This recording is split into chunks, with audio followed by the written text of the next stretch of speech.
This secretly recorded phone call with actress Jodie Foster hides a dark truth. Who is it? It's you.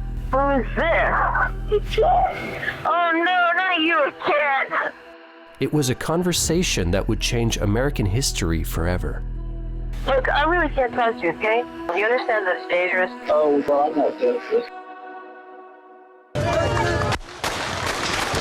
Shots have been fired at President Reagan. Mr. Reagan indeed was hit by one of these shots. The suspect, his name is given as John W. Hinckley. Details have emerged of his bizarre obsession for teenage film star Jodie Foster. He would call her constantly. So you just don't ever want me to No. Sending letters to her dorm room. I just cannot wait any longer to impress you. He admitted she was the reason behind the shooting. How many feelings at all towards Hinckley? I really can't comment on that. Jodie, I'm asking you to please look into your heart. I'm doing all of this for your sake. I love you forever. How did one man's obsession with a 12-year-old turn into one of the wildest assassination attempts ever seen? Yeah, that's the one regret that I have. March 30th, 1981. 18-year-old Jodie Foster is in her dorm room at Yale University, trying to live a normal college life away from the spotlight, when a troubling letter arrives. It reads, "Dear Jodie, there is definitely a possibility that I will be killed in my attempt to get Reagan. It is for this very reason that I am writing you this letter now. As you well know by now, I love you very much. Over the past 7 months, I have left you dozens of poems, letters, and love messages in the faint hope that you could develop an interest in me." He goes on to say that he would abandon his plan to kill the president if only he could win her heart and live a quiet life with her. But he admits he can't wait any longer. He says the assassination attempt is the only way to impress her, the only way to make her understand that everything he's about to do is for her sake. He then ends the letter saying, "By sacrificing my freedom and possibly my life, I hope to change your mind about me. This letter is being written only an hour before I leave for the Hilton Hotel. Jodie, I'm asking you to please look into your heart and at least give the chance with this historical deed to gain your love and respect. I love you forever, John Hinckley." Before Jodie can even process the letter, the unthinkable happens. Videotape of an incident that took place less than 15 minutes ago at the Washington Hilton Hotel when shots were fired at President Reagan. Here you see the president coming out now. You just have to watch. I don't know whether we can hear this or not. There it is. Shots. God. These are the agents immediately. Now the word from a White House official is that Mr. Reagan indeed was hit by one of these shots. In the left chest, he is described as conscious. The suspect, his name is given as John W. Hinckley. In the meantime, more details have emerged of his bizarre obsession for teenage film star Jodie Foster. Long before the shooting, John Hinckley was living inside a fantasy. He had been obsessed with Jodie since she was just 12 years old. After she starred in the controversial film Taxi Driver, in his mind, reenacting the film's violence could earn her attention. But the role Hinckley built his fantasy around was never an easy choice for Jodie. I remember being just completely embarrassed. They made me wear these clothes that I would never wear, hot pants. And I was the kind of girl who, I wouldn't wear anklet socks. I would only wear knee socks because I didn't like any part of my leg showing. I mean, I really had clothes phobias. And here I was in platform heels with a ton of makeup on and halter tops, and I was mortified. I was completely embarrassed by it. And I remember going with my mom and going shopping with Ruth, and I remember at one point, starting to cry and going, I can't believe I have to wear this awful clothes. And my mom said, this is only a character, it's only a part. Jodie's brother recalls in a biography about his sister that Jodie realized that doing what she was told and doing it exactly the way she was instructed was the key to their mom's approval. There was nothing but grief in fighting her mom, so Jodie listened to her every word. Make sure you don't ever make a man mad.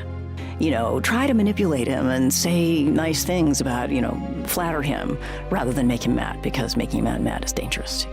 Taking her mother's guidance to heart, Jodie became the good girl. She learned quickly that being good meant being safe, and she carried that belief with her everywhere.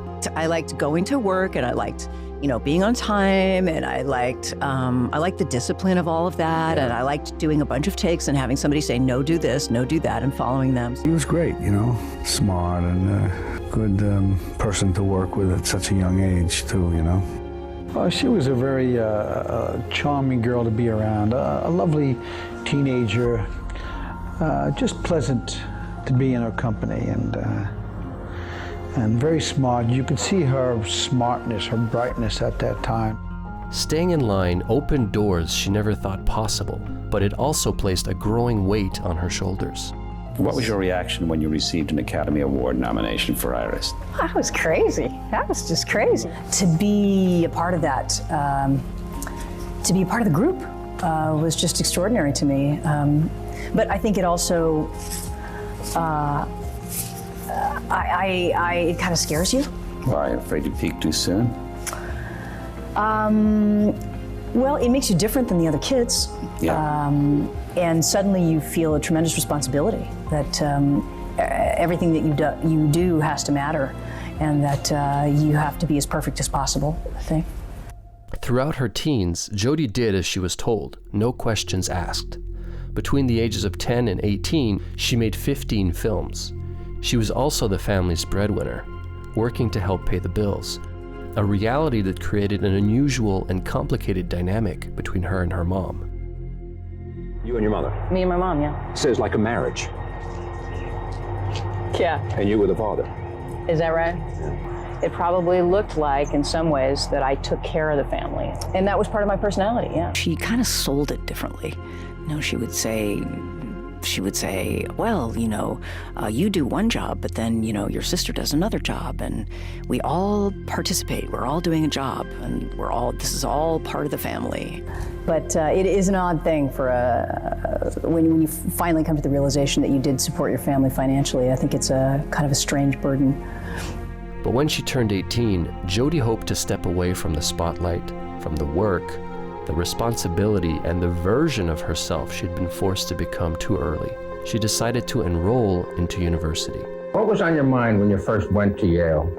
To be like everybody else, coming from the kind of experiences that I had, I wanted to sort of fit in and be accepted by my peers. But little did she know, her life in the spotlight had followed her to Yale in the form of John Hinckley Jr. For years, he had watched as she grew up in the public eye. Now he was determined to close the distance. John had been stalking Jodie for months. He pretended to attend Yale, followed her around campus, sent a steady stream of letters and poems, and even tracked down her phone number. Who is there? John. Oh no, not you again! Despite her fear, Jodie did what she'd been taught to do. Stay polite, stay calm, and keep the peace. So you just don't ever let me try? No, that's really nice of you. She didn't go to the authorities. She threw away everything John had sent her, until one day he made sure she couldn't ignore him. Yesterday it emerged that Hinckley had written a lot of letters to the 19-year-old actress who starred in the movie Taxi Driver. Miss Foster, a freshman at Yale University, gave a press conference to discuss them. When did you first realize the connection between the Hinckley in the letters and the Hinckley who shot the president? Well, how many Hinkleys do you know? Did you contact the authorities at that point? No, I was contacted by the police. How did you feel when you noticed the possible relationship? I felt very shocked, very frightened, and very distressed. Did you have any knowledge then that those letters were forwarded to the FBI? When was the first time you knew the FBI was involved in an investigation of the Hinckley letters? The first time I knew that the FBI was involved was when somebody called me up and said, please come over and talk to the FBI. That same weekend, the weekend the president was shot, Jodie was scheduled to perform in a campus play at Yale. She could have stepped away, but being the good girl, keeping people calm, not disappointing anyone, still felt safer than saying no. I will say that the play I did at Yale was a difficult time. The opening weekend was the weekend that John Hinckley shot President Reagan. And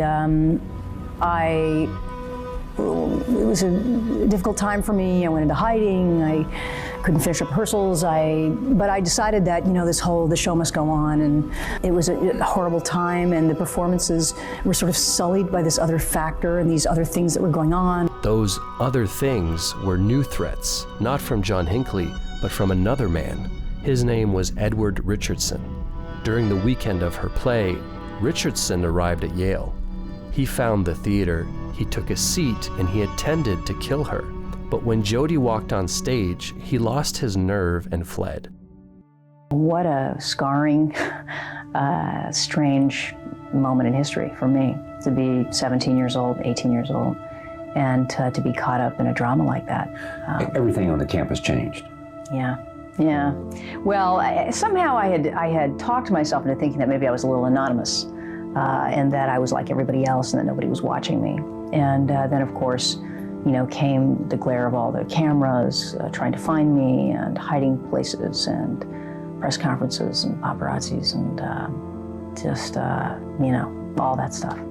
And it was a really hard time for somebody who's 18. So you said to yourself somehow, maybe there's some reason I did something that deserved to be the attention of this? Probably, yeah, looking back, I'm sure there was a little bit of that.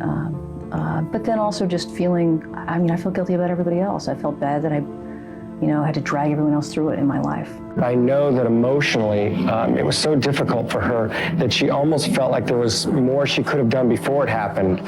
She felt kind of to blame, or at least a little bit to blame, because maybe she didn't send enough of the letters to the FBI. Maybe she didn't insist that they do something about this guy that was sending these very strange letters and very strange phone calls to her dorm.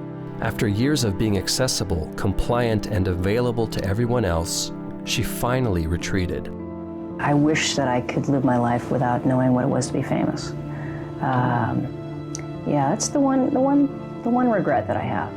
Did it change you, though, in terms of what you decided you wanted to do about acting, about your life, or about anything other than the worry and the guilt and all of that, and whatever anger you had at Mr. Hinckley? Well, it definitely influenced my future and how I thought about my work, why I do what I do, and how I wanted to shape my career.